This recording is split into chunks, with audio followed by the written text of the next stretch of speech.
हम लोग classical relativity, Newtonian relativity को देखा और उसका postulates of Newtonian relativity, postulates of Newtonian relativity और गैलीलियन ट्रांसफॉर्मेशन देखा। गैलीलियन ट्रांसफॉर्मेशन था x dash equal to x minus v t, y dash equal to y, z dash equal to z and t dash equal to t। ये Galilean transformation equation यानी किसी event का coordinate one inertial frame में x y z t है और दूसरे inertial frame में x dash y dash z dash t dash है। ये दो इनर्शियल फ्रेम, एक फ्रेम ऑलवेज रेस्ट में लेना और दूसरा फ्रेम को कांस्टेंट वेलोसिटी से मूव करता हुआ मानोगे, constant with respect to s। ये दो इनर्शियल फ्रेम, एक रेस्ट फ्रेम और एक मूविंग फ्रेम, दोनों इनर्शियल हुआ। कोई रेस्ट फ्रेम के रिस्पेक्ट में कांस्टेंट वेलोसिटी से मूव करता हुआ फ्रेम भी इनर्शियल होता है। इस रिफरेंस फ्रेम में इवेंट का coordinate x y z t है और इस रिफरेंस फ्रेम में उसी इवेंट का coordinate x dash y dash z dash t dash है। तो according to Galilean transformation t dash equal to t, x dash equal to इतना, वाई डैश इक्वल टू, ये ट्रांसफॉर्मेशन इक्वेशन था। अब पीछे हम बहुत डिस्कस नहीं करने जा रहे हैं, उसको थोड़ा आगे बढ़ने दो सिलेबस को। इवेंट और इवेंट का कोऑर्डिनेट में रिलेशन, और ये रिलेशन न्यूटन के पोस्टुलेट्स को यूज करके गैलीलियन डिराइव किया। फिर हम लोग वेलोसिटी ट्रांसफॉर्मेशन भी किया था। यदि एक इनर्शियल फ्रेम में पार्टिकल का वेलोसिटी पता है तो दूसरे इनर्शियल फ्रेम में उस पार्टिकल का क्या वेलोसिटी होगा। ये तो पोजीशन कोऑर्डिनेट का ट्रांसफॉर्मेशन है from one inertial to other inertial frame. फिर वेलोसिटी का ट्रांसफॉर्मेशन किया था, u dash equal to u minus भी आया था। डैश प्राइम्ड नोटेशन और ये अनप्राइम्ड नोटेशन, डैश लगाना यानी प्राइम्ड नोटेशन बोलते हैं, वो ऑलवेज एस डैश फ्रेम के रिस्पेक्ट में वो क्वांटिटी होगा और अनप्राइम्ड नोटेशन वो एस के रिस्पेक्ट में वो सब क्वांटिटी होगा। फिर एक्सेलरेशन का ट्रांसफॉर्मेशन देखा था, एक एक्सेलरेशन सेम आ रहा था दोनों इनर्शियल फ्रेम के रिस्पेक्ट में। वेलोसिटी में ट्रांसफॉर्मेशन बना, पोजीशन में ट्रांसफॉर्मेशन बना, लेकिन एक्सेलरेशन में कोई ट्रांसफॉर्मेशन नहीं बन रहा है। दोनों इनर्शियल फ्रेम के रिस्पेक्ट में पार्टिकल का एक्सेलरेशन सेम आ रहा है। तो यहां पर एक क्वेश्चन पूछा जाता है आपसे, prove that Newton second law has same form with respect to both inertial frame.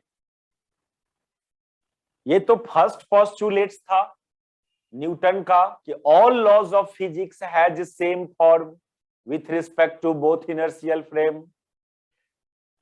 बोलने के लिए तो ऑल लॉज ऑफ फिजिक्स की बात बोला गया, लेकिन प्रूव करने बोलता है खाली न्यूटन सेकेंड लॉ को। Newton second law has same form with respect to both inertial frame. देखो क्वेश्चन क्या पूछता है ना, क्वेश्चन आपको कंप्लीट क्वेश्चन ऐसे पूछा जाता है, what are postulates of Newtonian relativity।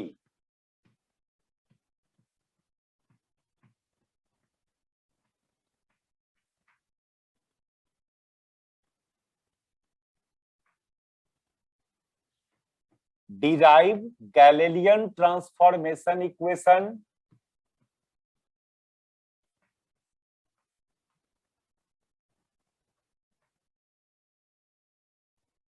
Galilean transformation equation and also prove that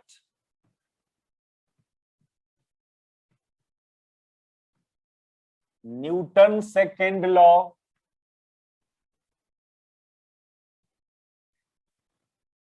has the same form with respect to both inertial frame.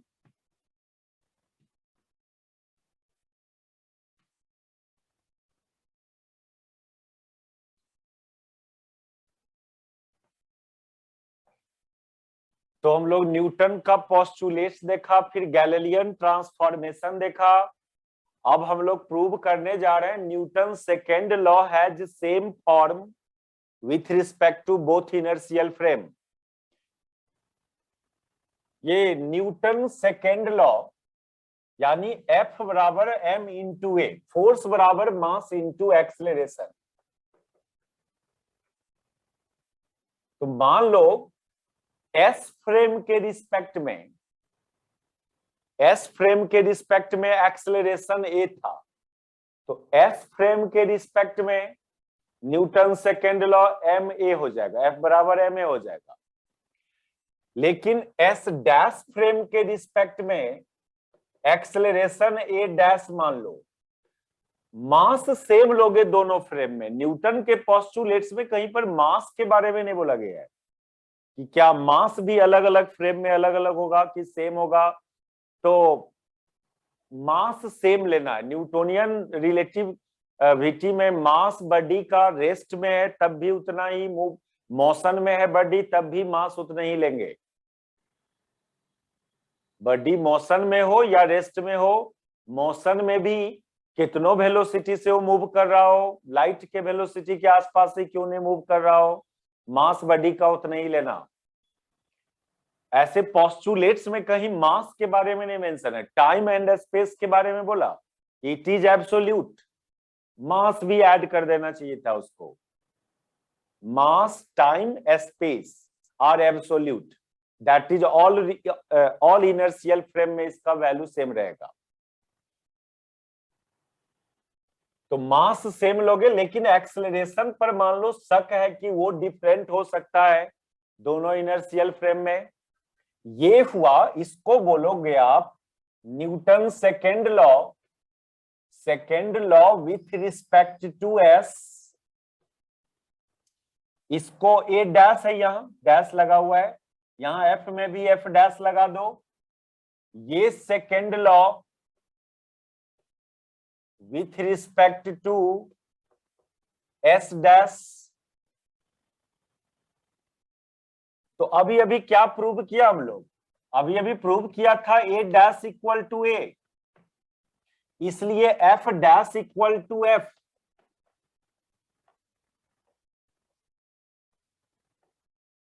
यही तो प्रूव करने बोला है कि Newton second law has same form with respect to both frame, यानी F dash equal to F.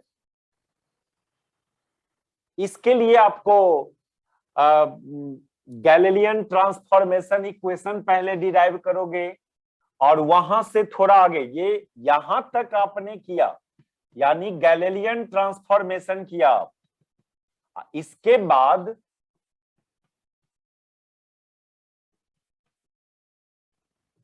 बाद बोला है कि prove that Newton second law has same form. ये प्रूव करने के लिए आपको वेलोसिटी का ट्रांसफॉर्मेशन दिखाना होगा और एक्सेलरेशन का ट्रांसफॉर्मेशन दिखाना होगा। तो हम लोग वेलोसिटी का ट्रांसफॉर्मेशन जो किया था, u डैश बराबर u माइनस भी, फिर एक्सेलरेशन का ट्रांसफॉर्मेशन किया, पता चला हुए a डैश बराबर a। अब जाके ये इक्वेशंस लिखोगे और a डैश चूंकि a के बराबर है इसलिए f dash equal to f। तो ये एक कंप्लीट क्वेश्चन है आपका, न्यूटन का पोस्टुलेट्स रिलेटिविटी का गैलीलियन ट्रांसफॉर्मेशन डिराइव करना, वहां से प्रूव करना कि Newton second law has same form with respect to both frame. यहां पर हमारा न्यूटोनियन रिलेटिविटी का बस यही एक सिंगल क्वेश्चन पूछा जाता है। इस चैप्टर का नाम स्पेशल रिलेटिविटी दिए हो, लेकिन बीच में यहां पर न्यूटोनियन रिलेटिविटी, क्लासिकल रिलेटिविटी का एक ये क्वेश्चन था। अब जो भी बात करेंगे सब स्पेशल रिलेटिविटी का होगा, आइंस्टीन के रिलेटिविटी का। सर तो हाँ सुनो, अब हम लोग जो कोई नया रिलेटिविटी आना है, स्पेशल रिलेटिविटी, आइंस्टीन का रिलेटिविटी आना है, इस रिलेटिविटी में क्या प्रॉब्लम था, न्यूटोनियन रिलेटिविटी में ऐसा क्या बात था जो नया रिलेटिविटी की बात करने जा रहे हो आप? क्या ये फेल कर रहा है रिलेटिविटी? कोई ऐसा फिजिकल सिचुएशन जहां ये फेल करता हुआ नजर आ रहा है? हाँ यही बात है। ये जो न्यूटन का रिलेटिविटी है, ये देखा गया laws of electricity and magnetism को ये फॉलो नहीं कर रहा है, वहां पर ये फेल करता हुआ नजर आता है न्यूटन का रिलेटिविटी। और भी जगह ये फेल करता हुआ नजर आया। खास करके कहां पर फेल करता हुआ नजर आया ये न्यूटन का रिलेटिविटी? तो जहां पर रिफरेंस फ्रेम एस डैश का वेलोसिटी जब लार्ज है, लगभग लाइट के वेलोसिटी के आसपास, जब रिफरेंस फ्रेम एस डैश का ये दो इनर्शियल फ्रेम था, एस एंड एस डैश, ये तो रेस्ट फ्रेम था और ये फ्रेम कांस्टेंट वेलोसिटी से मूव कर रहा है विथ रिस्पेक्ट टू एस। लेकिन जब ये वेलोसिटी कम है, लाइट के वेलोसिटी के रिस्पेक्ट में कम है, तब तो ये रिलेटिविटी सब जगह वैलिड हो रहा था। लेकिन जब ये वेलोसिटी का वैल्यू लाइट के वेलोसिटी के आसपास रखा गया इस फ्रेम का वेलोसिटी, तो फिर न्यूटोनियन रिलेटिविटी फेल करता हुआ नजर आया। बहुत कुछ में प्रॉब्लम नजर आया। कंजर्वेशन ऑफ मोमेंटम अप्लाई करते थे, वो सब इनवैलिड होता हुआ दिखा। कंजर्वेशन ऑफ एनर्जी अप्लाई करते थे, वो सब रूल्स इनवैलिड होता हुआ दिख रहा था जब ये वेलोसिटी लाइट के वेलोसिटी के आसपास रखा गया। तो खास करके ये Newtonian relativity electricity and magnetism से रिलेटेड कुछ लॉज है, वहां पर फेल करता हुआ दिखता है। ये आप भी देखो यहां पर आपको फेल करता हुआ नजर आएगा। इसके लिए हम लोग क्या करें, एक रिफरेंस फ्रेम ये एस, और एस रिफरेंस फ्रेम में हम लोग क्या करते हैं ना, एक चार्ज्ड वायर लेते हैं, एक चार्ज्ड वायर। इस पर का कुछ इसका लीनियर चार्ज डेंसिटी कुछ होगा लेमडा, बहुत इनफाइनाइट चार्ज वायर ले लो, इनफाइनाइट चार्ज वायर है जो इस फ्रेम के रिस्पेक्ट में रेस्ट में है, और एक चार्ज पार्टिकल लेते हैं क्यू, कुछ डिस्टेंस पर, ये वायर से कुछ डिस्टेंस आर पर, ठीक है। ये एक चार्ज वायर और ये एक चार्ज पार्टिकल। तो एस वाले के नजर में इस चार्ज पार्टिकल पर जो फोर्स लगेगा, ओनली इलेक्ट्रिक फोर्स लगेगा, F बराबर QE।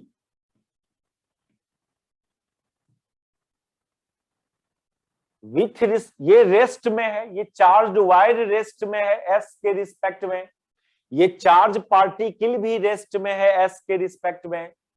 तो ये चार्ज वायर एक इलेक्ट्रिक फील्ड प्रोड्यूस करेगा इस डायरेक्शन में, और वो इलेक्ट्रिक फील्ड इस चार्ज पार्टिकल पर फोर्स लगाएगा, QE इलेक्ट्रिक फोर्स। लेकिन एस डैश फ्रेम वाले के नजर में बात करोगे तो एस डैश फ्रेम जब इसको देखेगा, ये तो खुद मूव कर रहा है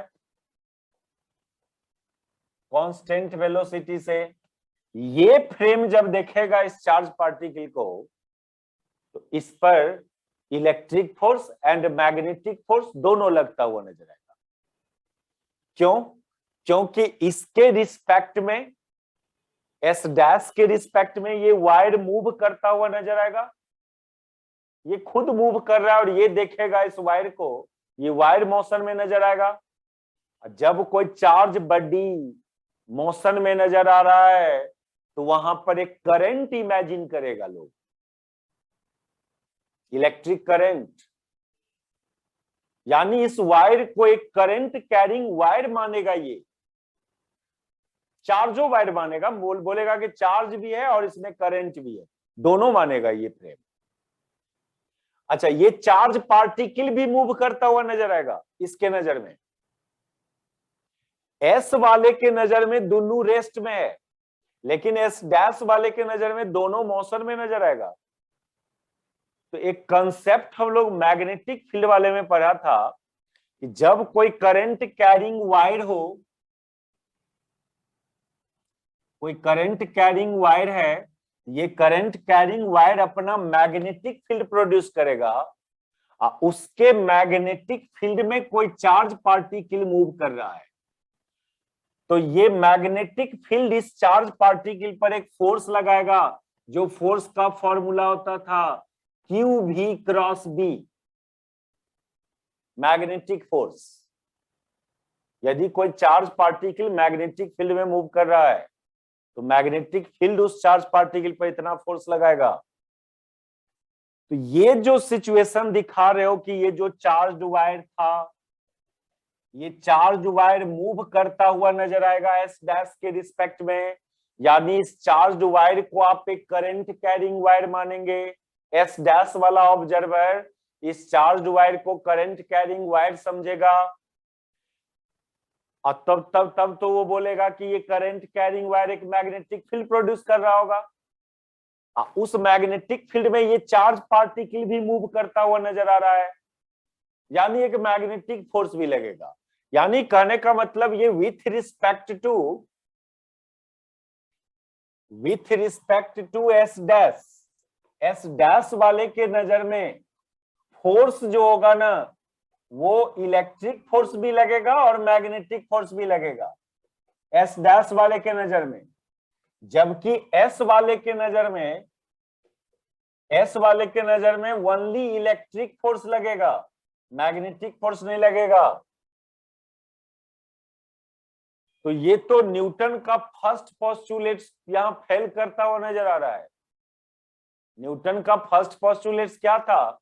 सभी इनर्शियल फ्रेम के रिस्पेक्ट में all laws of physics must be same, यानी इसके नजर में जितना फोर्स लगा उसके भी नजर में उतने ही फोर्स लगना चाहिए था, जबकि यहां डिफरेंट आ रहा है।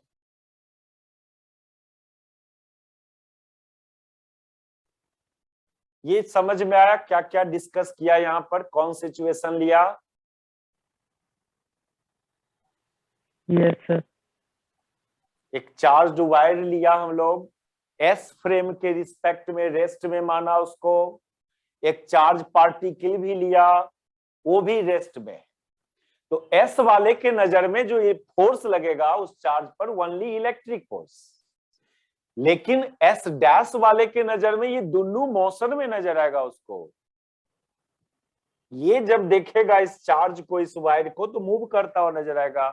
तो ये ऑब्जर्वर इसको एक करंट कैरिंग वायर समझेगा, ये current carrying wire magnetic field पे प्रोड्यूस करेगा, और उस मैग्नेटिक फील्ड में कोई चार्ज पार्टिकल यदि मूव कर रहा हो, मैग्नेटिक फील्ड तब फोर्स लगाता है कोई चार्ज पर जब वो चार्ज मोशन में हो। तो इसके नजर में चार्ज भी तो मोशन में है, ये करंट कैरिंग वायर है जो फील्ड प्रोड्यूस किया, मैग्नेटिक फील्ड, वो फील्ड इस मूविंग चार्ज पर मैग्नेटिक फोर्स लगाएगा। इसके नजर में इलेक्ट्रिको फोर्स लगेगा लेकिन मैग्नेटिक फोर्स भी लगेगा। तो एस डैश वाले के नजर में ये नेट फोर्स ये लगेगा, इलेक्ट्रिक प्लस मैग्नेटिक, जिसको लॉरेंट्ज फोर्स बोलते हो, जबकि एस वाले के नजर में ओनली इलेक्ट्रिक। तो क्लियरली यहां पर ये इलेक्ट्रिसिटी एंड मैग्नेटिज्म का जो लॉ है वो फेल करता हुआ नजर आ रहा है।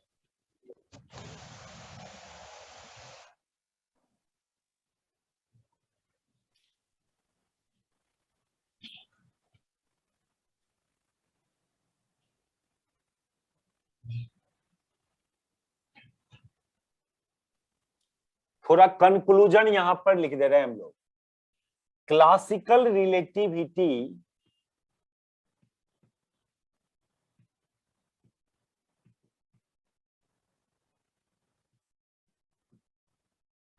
seems to be fail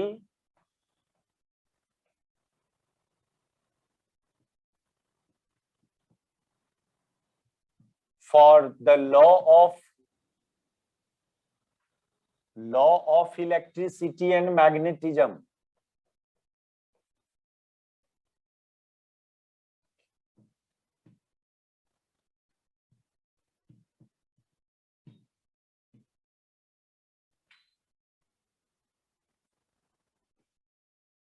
तो क्या अब यहां पर शक आया किस बात का?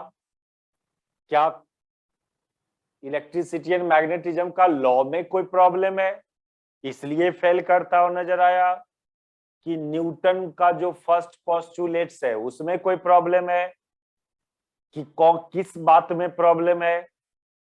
तो लोग laws of electricity and magnetism पर कोई ब्लेम नहीं करना चाह, क्योंकि उसको आप नेचुरल लाइफ में यूज करते हो, उस लॉ को यूज करके बड़ा बड़ा मशीन उसीन बनाते हो आप। तो जब इतना फायदा पहुंचा रहा है वो लॉ, उसको काहे रॉन्ग करने जाएंगे?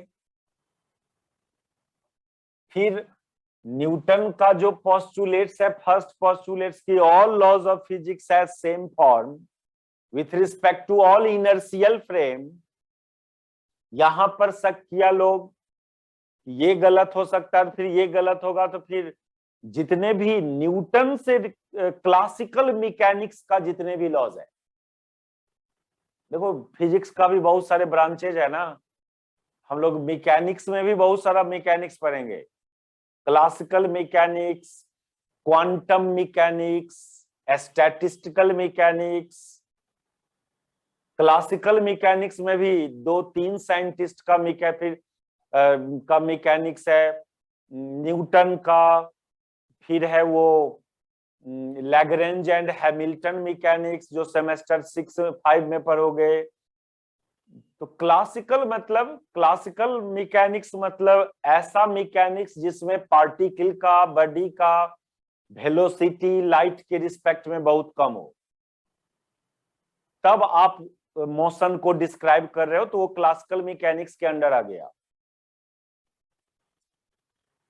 तो मैक्सिमम जगह न्यूटन का पोस्टुलेट्स सही होता है। आप कंजर्वेशन ऑफ मोमेंटम अप्लाई करते तो ये भी एक लॉ है जो न्यूटन का लॉ है। कंजर्वेशन ऑफ एनर्जी ये न्यूटोनियन मैकेनिक्स, क्लासिकल मैकेनिक्स का लॉ है। ये वर्क एनर्जी प्रिंसिपल पढ़ा था, ये न्यूटन का दिया हुआ है। ये सब यूज तो अभी तक कर रहे थे और गुड रिजल्ट आ रहा था, एक्सपेरिमेंट से मैच भी कर रहा था वो सब रिजल्ट।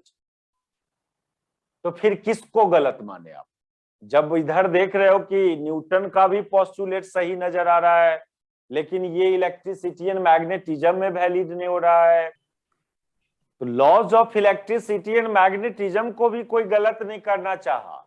इधर न्यूटन का जो पोस्टुलेट्स था, all laws of physics has same form with respect to all inertial frame, इसको भी नहीं गलत करना चाह रहा है। दोनों नेचुरल लाइफ में फायदा पहुंचाने वाला बात है।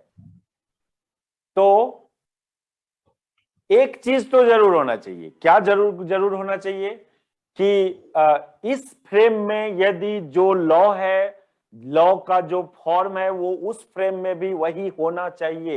ये भी बात था, ये भी बात होना है। फर्स्ट पोस्टुलेट्स तो न्यूटन का यही बोल रहा है कि all laws have same form. तो फिर देखा गया ना, देखो सुनो, यहाँ पर थ्योरी है कैसे डेवलपमेंट हुआ है रिलेटिविटी का। ये कैसे करेंगे वो तो मैथमेटिक्स का बात है, लेकिन क्यों कर रहे हो, कैसे कैसे आगे आया, आइंस्टीन का इंट्रोडक्शन कैसे हुआ यहाँ पर, आइंस्टीन का ऐसा कौन रोल है जो इसके लिए इतना पॉपुलर है। किसी से भी पूछो आइंस्टीन, अरे बाप रे क्या दिया, क्यों पॉपुलर दिया, E = mc² दिया। ये E = mc² क्या है, ये कितना बड़ा चीज है जितना नाम उसका लेते हो आप। सुनो, एक बात हम यहां करने जाएंगे जो बाद में देखना है, सेमेस्टर 2 में देखना है, उसका थोड़ा हेल्प लेना होगा इस रिलेटिविटी को प्रोग्रेस करने में। मैक्सवेल इक्वेशन, ये मैक्सवेल इक्वेशंस क्या है? मैक्सवेल का भी बहुत जगह थर्मोडायनामिक्स में भी इक्वेशंस है और इलेक्ट्रिसिटी एंड मैग्नेटिज्म में भी इक्वेशन है। तो हम अभी इलेक्ट्रिसिटी एंड मैग्नेटिज्म वाला मैक्सवेल इक्वेशंस की बात कर रहे हैं। मैक्सवेल इलेक्ट्रोमैग्नेटिक फील्ड इक्वेशन पूरा नाम है इसका, मैक्सवेल इलेक्ट्रोमैग्नेटिक फील्ड इक्वेशन। ये 4 गो इक्वेशन है मैक्सवेल का, ये 4 इक्वेशन है। एक इक्वेशन है del dot E equal to rho, लिखना नहीं, कोई जरूरी नहीं है लिखने का, बात खाली समझना है। Failure of classical relativity and introduction of Einstein relativity, इस बात के बीच में काम कर रहे हैं हम लोग। न्यूटन वाला रिलेटिविटी का फेल्यूर और आइंस्टीन का रिलेटिविटी आना, कहां कहां फेल कर रहा है न्यूटन रिलेटिविटी। एक तो हम वो एग्जांपल आपको करके दिखाया, एस फ्रेम में फोर्स का फॉर्मूला कुछ और था, एस डैश फ्रेम में फोर्स का फॉर्मूला कुछ और था, जबकि अभी अभी कुछ देर पहले बोला गया कि दोनों फ्रेम में सेम आना चाहिए था। यहां पर एक फेल्यूर यहां दिखा, ये मैक्सवेल इक्वेशन में।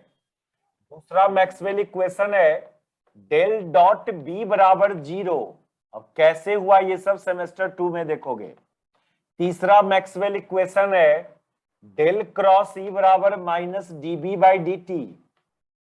और चौथा मैक्सवेल इक्वेशन है डेल क्रॉस बी, ये वेक्टर कैलकुलस तो सब कोई पढ़े हुए, इतना तो ये कर्ल डाइव इतना तो समझ रहे हो आप, लेकिन ये सब कैसे आया ये डिराइवेशन अब सेमेस्टर 2 में देखेंगे। ये होता है mu naught J plus mu naught epsilon not D by D T. ये 4 मैक्सवेल इक्वेशन है। तो एक वर्ड यूज करेंगे हम लोग, इनवेरिएंट। इनवेरिएंट का मतलब होता है कि इस इनर्शियल फ्रेम में जैसा था उस इनर्शियल फ्रेम में भी वो चीज वैसा ही है। जैसे अभी न्यूटन सेकेंड लॉ को देखा, एफ बराबर M A and F dash बराबर M A dash, F dash बराबर एफ आ गया, तो उसको ऐसे रीड करेंगे कि Newton second law is invariant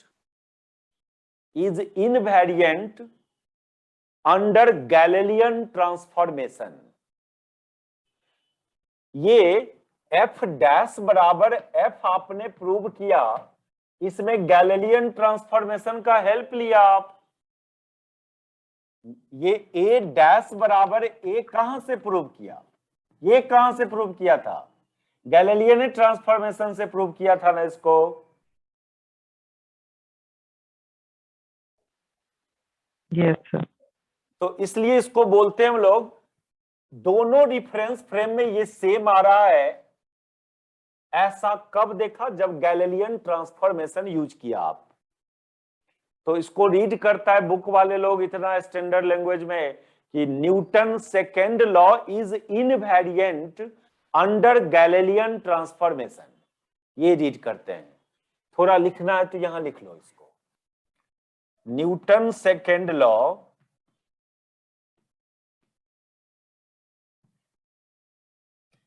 is invariant under Galilean transformation।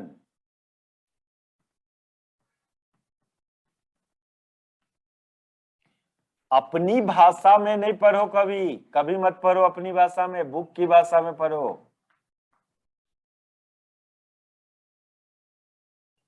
हम लोग बोल रहे थे has same form with respect to both frame, book वाले लोग इसी को बोलेगा इनवेरिएंट इन बोथ फ्रेम, दोनों फ्रेम में वो सेम है। क्या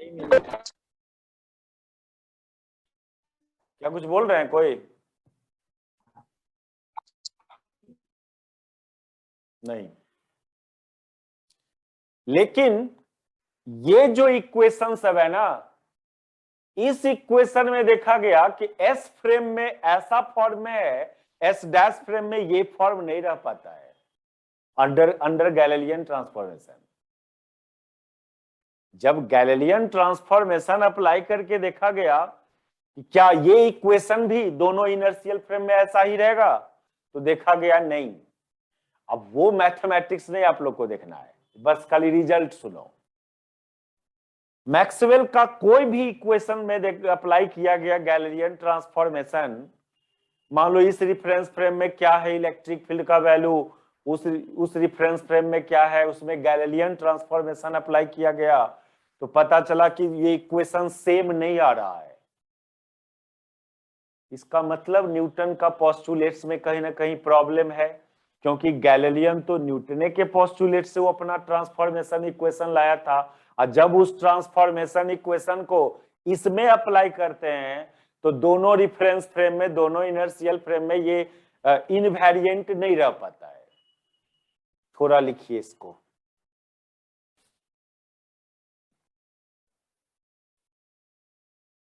When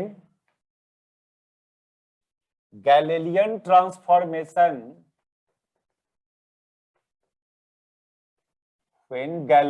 transformation is applied in Maxwell equation,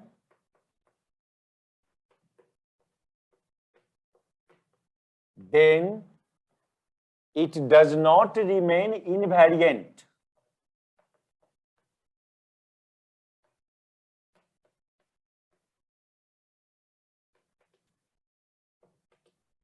invariant मतलब दोनों फ्रेम में सेम फॉर्मूला नहीं आता है, चेंज कर जाता है। तो क्या देखा, क्लासिकल लॉज ऑफ फिजिक्स में गैलीलियन ट्रांसफॉर्मेशन अप्लाई करते हैं तो सेम आता है, लेकिन इलेक्ट्रिसिटी एंड मैग्नेटिज्म के लॉ में ये सब इक्वेशन इलेक्ट्रिसिटी एंड मैग्नेटिज्म के लॉ से ही आया है। ये चार गो इक्वेशन कहां से आया है, इलेक्ट्रिसिटी और मैग्नेटिज्म के लॉ से ही आया है। गॉस लॉ अप्लाई किए इलेक्ट्रिक फील्ड के लिए तो फर्स्ट इक्वेशन आता है, गॉस लॉ अप्लाई करते हैं मैग्नेटिक फील्ड के लिए तो सेकेंड लॉ आता है, सेकेंड इक्वेशन। जब फैराडे लॉ अप्लाई करते हैं तो थर्ड इक्वेशन आता है, और एम्पियर्स लॉ अप्लाई करते हैं तो फोर्थ इक्वेशन आता है। देखना डिराइवेशन सेमेस्टर 2 में। इलेक्ट्रिसिटी एंड मैग्नेटिज्म का लॉ में जब गैलीली, ये इसको हम लोग बोलते हैं मैक्सवेल इक्वेशन, लेकिन रियली में वो क्या है, वो laws of electricity and magnetism है, वो उसी का वो वेक्टर कैलकुलस रिप्रेजेंटेशन है। ये एम्पियर सर्किटल लॉ का मैथमेटिकल फॉर्म है, डिफरेंशियल फॉर्म है। वो जो आप इस रूप में जानते हो एम्पियर सर्किटल लॉ को, line integral of B vector is equal to mu naught I enclosed, इस रूप में जानते हो आप 12 लेवल से। ये इंटीग्रल फॉर्म है, इसी को ग्रेड डाइप फॉर्म में जब ले जाया जाता है तो ऐसा आता है वो। ये फैराडे लॉ है, फैराडे लॉ को भी आप वहां दूसरे रूप में जानते हो 12 में, जब उसको वेक्टर कैलकुलस का नोटेशन में ले जाते हैं तो इस रूप में आता है वो। तो रियली में ये जो मैक्सवेल इक्वेशन है वो लॉज है इलेक्ट्रिसिटी एंड मैग्नेटिज्म का, और जब इसमें अप्लाई करते हैं हम लोग ये गैलीलियन ट्रांसफॉर्मेशन तो इक्वेशन इनवेरिएंट नहीं आता है, वेरिएंट हो जाता है, चेंज कर जाता है। तो when Galilean transformation is applied in Maxwell equation बोलो या laws of electricity and magnetism बोलो, यहां पर मैक्सवेल इक्वेशन की जगह laws of electricity and magnetism भी बोल सकते हो।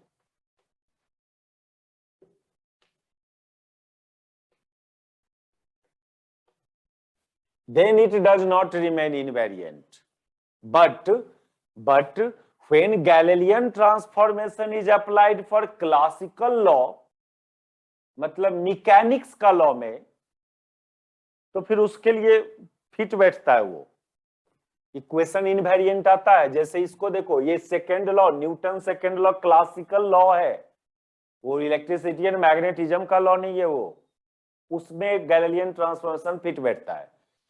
तो फाइनली बात ये हुआ कि गैलीलियन ट्रांसफॉर्मेशन इक्वेशन इसके लिए वैलिड नहीं है इलेक्ट्रिसिटी एंड मैग्नेटिज्म के लिए, यानी जो न्यूटन का पोस्टुलेट्स है वो यहां फेल कर रहा है। Hence Newtonian relativity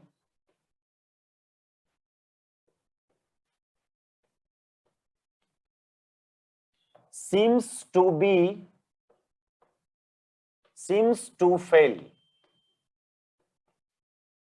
in the law of electricity and magnetism.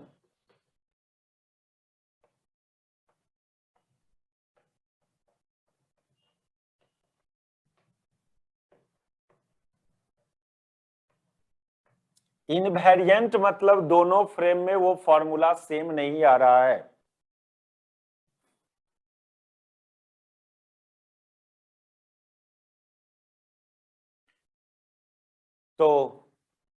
तो फिर क्या करेंगे? न्यूटन का पोस्टुलेट्स गलत हो रहा है यहां पर, जबकि न्यूटन का पोस्टुलेट्स क्लासिकल लॉ में तो वैलिड हो रहा है, यहां फेल कर रहा है।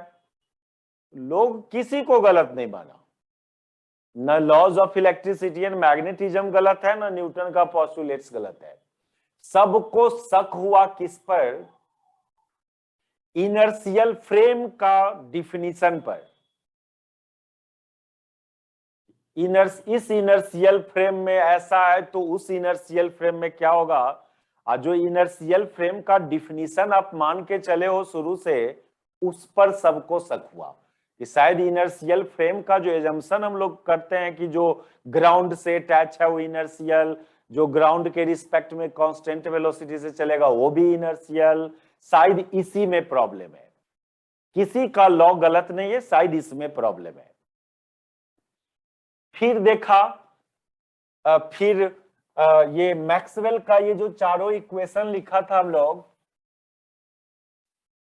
यही चारों इक्वेशन से मैक्सवेल इलेक्ट्रोमैग्नेटिक वेव का डिस्कवरी किया था। ये बात पर हो गए सेमेस्टर 6 में, वहां भी मैक्सवेल इक्वेशन फिर से ये रिपीट होना है। Electromagnetic wave and prove that light wave is an electromagnetic wave. ये तो यूज करते हो शुरू से, लाइट इज एन इलेक्ट्रोमैग्नेटिक। कहां से आया ये बात? यही मैक्सवेल के इक्वेशन से आया है, जो हम लोग देखेंगे सेमेस्टर 6 में। और वहां पर मैक्सवेल प्रूव किया कि light wave is an electromagnetic wave, क्योंकि लाइट का वेलोसिटी इलेक्ट्रोमैग्नेटिक वेव के वेलोसिटी के बराबर आ रहा था।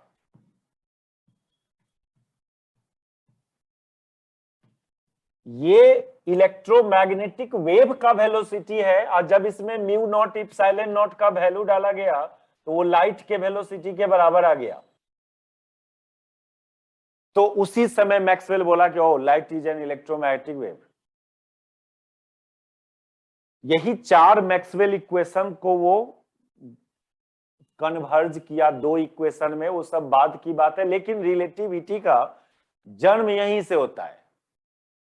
ये आइंस्टीन का रिलेटिविटी का स्टार्टिंग का यही मेन चीज है, ये लाइट का वेलोसिटी और inertial and non inertial frame का डिफिनीशन, यही मेन चीज है रिलेटिविटी, स्पेशल रिलेटिविटी आने का।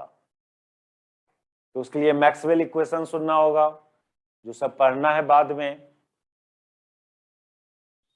तो जब ये वैल्यू आया, लाइट के वेलोसिटी के बराबर आया इलेक्ट्रोमैग्नेटिक वेव का वेलोसिटी, तो लोग देखा कि ये जो मैक्सवेल इतना वैल्यू लिख रहा है लाइट का वेलोसिटी का, किसके रिस्पेक्ट में?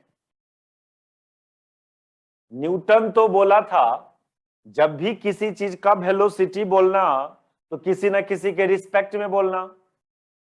ये जो वेलोसिटी लाइट का मैक्सवेल दे रहा है वो किसके रिस्पेक्ट में है ये तो नहीं बोल रहा है, खाली इतना है। अभी तक सुने हो लाइट का वेलोसिटी हमारे नजर में इतना है तो उसके नजर में अलग है, उसके ऐसा नहीं, सबके नजर में तो लाइट का वेलोसिटी सेम माना जा रहा था। क्यों? न्यूटन तो ऐसा नहीं बोल रहा था, न्यूटन तो बोला वेलोसिटी इज रिस्पेक्टिव चीज है, वेलोसिटी हमारे रिस्पेक्ट में कोई बॉडी का वेलोसिटी इतना है, हमारे रिस्पेक्ट में वो रेस्ट में, वही बॉडी किसी के रिस्पेक्ट में मोशन में हो सकता है, यानी डिफरेंट रिफरेंस फ्रेम के रिस्पेक्ट में वेलोसिटी डिफरेंट होगा। तो फिर ये लाइट में क्यों नहीं आप ये अप्लाई कर रहे हो? तो लोग चला ढूंढ रहे हैं कि ये जो वेलोसिटी लाइट का दिया है मैक्सवेल, वो किस रिफरेंस फ्रेम के रिस्पेक्ट में दिया है, कौन वो रिफरेंस फ्रेम है।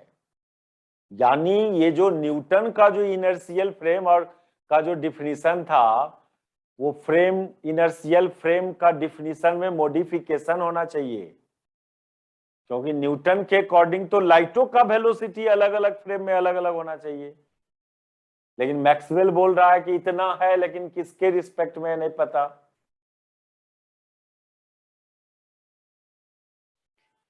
तो आखिर मैक्सवेल ये वेलोसिटी लाइट का किस रिफरेंस फ्रेम के रिस्पेक्ट में दिया है? क्या सन पर बैठ के निकाला था, कि मून पर बैठ के निकाला था ये, कि अर्थ पर बैठ के? जो भी होगा, जो भी वो रिफरेंस फ्रेम होगा, वही रिफरेंस फ्रेम इनर्शियल होगा, एब्सोल्यूट इनर्शियल रिफरेंस फ्रेम होगा, क्योंकि उसके रिस्पेक्ट में जो वैल्यू है वो सबको इतना मान रहा है। जब सबके रिस्पेक्ट में इतना है तो वो कौन फ्रेम है, वही एब्सोल्यूट होगा, एब्सोल्यूट इनर्शियल होगा।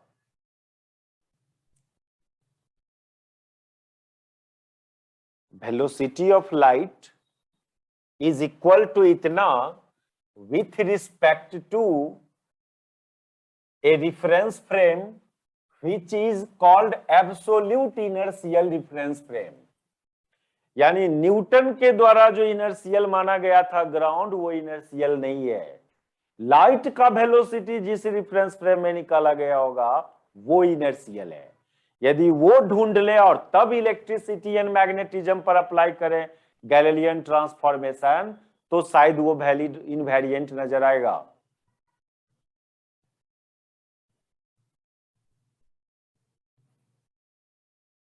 अगला डिस्कशन हम लोग का,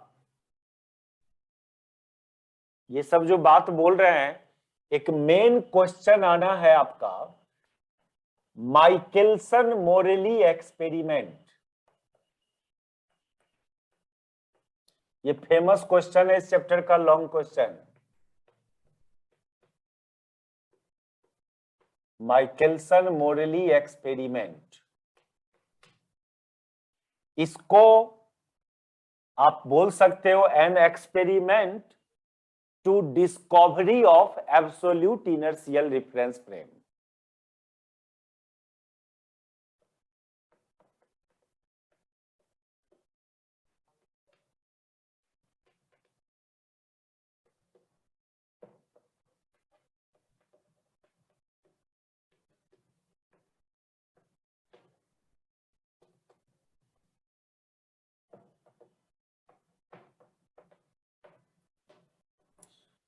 ये तो पहले भी न्यूटन वाला उसमें वैलिड नहीं हुआ था, तो न्यूटन का पोस्टुलेट्स को भी कोई गलत नहीं बोल रहा था, laws of electricity and magnetism को भी कोई गलत नहीं बोलना चाह रहा है। सबको शक हुआ, वो इनर्शियल फ्रेम का जो चर्चा किया है न्यूटन अपना फर्स्ट पोस्टुलेट, उस पर शक हुआ, और उस शक को कंफर्म कर दिया मैक्सवेल का ये लाइट का वेलोसिटी वाला। ये जो वेलोसिटी मैक्सवेल निकाला है लाइट का, वो किसके रिस्पेक्ट में निकाला है? न्यूटन के अकॉर्डिंग तो, न्यूटन वाला इनर्शियल फ्रेम के अकॉर्डिंग तो किसी भी चीज का वेलोसिटी अलग अलग ऑब्जर्वर के रिस्पेक्ट में अलग अलग होना चाहिए, लेकिन ये वैल्यू सब ऑब्जर्वर वही यूज करता है। तो ऑल ओवर कंक्लूसिवली ये समझो कि न न्यूटन का पोस्टुलेट्स गलत है, न laws of electricity and magnetism गलत है, इनर्शियल फ्रेम का डिफिनीशन जो न्यूटन किया था वो गलत है। अब चला ढूंढने लोग वो कौन फ्रेम है जिसके रिस्पेक्ट में लाइट का ये वेलोसिटी है। उसी के लिए एक एक्सपेरिमेंट किया गया, बहुत एक्सपेरिमेंट किया गया था, लेकिन ज्यादा सक्सेसफुल रहा ये माइकलसन मोरली एक्सपेरिमेंट उस फ्रेम का एग्जिस्टेंस है भी कि नहीं, ये सोचिए रहे हम लोग, ऐसा फ्रेम है भी कि नहीं। उसके लिए उस फ्रेम का, उस एब्सोल्यूट इनर्शियल फ्रेम का एग्जिस्टेंस को प्रूव करने के लिए ये एक्सपेरिमेंट किया गया था। ऐसे इस एक्सपेरिमेंट का और भी पर्पस है, खाली इनर्शियल फ्रेम का ही ढूंढना नहीं। आप बोलते हो अर्थ का ये वेलोसिटी है, किसके रिस्पेक्ट में है वो? अर्थ रोटेट कर रहा है इतना मीटर पर सेकंड से, किसके रिस्पेक्ट में? मून पर बैठ के क्या? ये भी नहीं बोलते हैं कभी कोई, किसके रिस्पेक्ट में? जब अर्थ का वेलोसिटी बोलते हो तो प्लानेट टू प्लानेट का वेलोसिटी बोलते हो, किसके रिस्पेक्ट में? अब अर्थ का हम पूछ दिए कि इतना वेलोसिटी है, किसके रिस्पेक्ट में? कभी नहीं सुने होगे किसके रिस्पेक्ट, खाली इतना है, इतना मीटर पर सेकेंड। तो जहां भी किसी का रिस्पेक्ट की बात नहीं करते हो, जो सबके रिस्पेक्ट में उतने ही हो, तो जरूर कोई ना कोई फ्रेम है, वो एब्सोल्यूट इनर्शियल होगा, उसके रिस्पेक्ट में अर्थ का ये वेलोसिटी है। लाइट का वेलोसिटी बोलते हो इतना है, सब कोई इतने ही यूज करते हो, वो जरूर कोई ना कोई फ्रेम है जिसके रिस्पेक्ट में इतना होगा, अकॉर्डिंग टू न्यूटन। और वही एब्सोल्यूट इनर्शियल होगा। तो ये एक्सपेरिमेंट का पर्पस है उस इनर्शियल फ्रेम को ढूंढना। अब कौन है वो फ्रेम? अच्छा, ये एक्सपेरिमेंट एक लाइट से रिलेटेड एक्सपेरिमेंट है, इसको लाइट एक्सपेरिमेंट भी बोलते हैं। कोई भी एक्सपेरिमेंट भी दो तीन तरह का होता है, mechanical experiment, electrical experiment, light experiment, atomic से रिलेटेड एक्सपेरिमेंट। तो लाइट से रिलेटेड जो एक्सपेरिमेंट होता है ना, वो गुड रिजल्ट देता है, उससे जो रिजल्ट आया उसी को सही मानो। अब मैकेनिकल एक्सपेरिमेंट से जो रिजल्ट आया वो, उसमें बहुत ज्यादा एरर होता है। लाइट से रिलेटेड वही बात पता करते हो, लाइट से रिलेटेड कोई एक्सपेरिमेंट से वही वो चीज मैकेनिकल अरेंजमेंट से पता करो, तो लाइट वाला एक्सपेरिमेंट से जो रिजल्ट आया उसको गुड मानेंगे, एररलेस मानेंगे। डिफरेंस फ्रेम को ढूंढना लाइट से रिलेटेड एक्सपेरिमेंट से करने जा रहे हो, अब इससे ज्यादा एक्यूरेसी क्या दे सकते हो आप? जब एक्सपेरिमेंटेड लाइट वाला करने जा रहे हैं, कोई मैकेनिकल एक्सपेरिमेंट नहीं करने जा रहे हैं आप, वो जो ढूंढ के देगा जो इनर्शियल फ्रेम, उसको एब्सोल्यूट मानना होगा। कोई मैकेनिकल एक्सपेरिमेंट से जो करते हैं तब जो पता चलता जो रेफरेंस फ्रेम, उसमें शक हो सकता था। तो इस एक्सपेरिमेंट को माइकलसन मोडली एक्सपेरिमेंट का कोई बुक लिखेगा, this experiment is to find absolute velocity of earth, या this experiment is to find absolute inertial frame. हम लोग एब्सोल्यूट इनर्शियल फ्रेम ही समझ के चले इस एक्सपेरिमेंट का पर्पस को।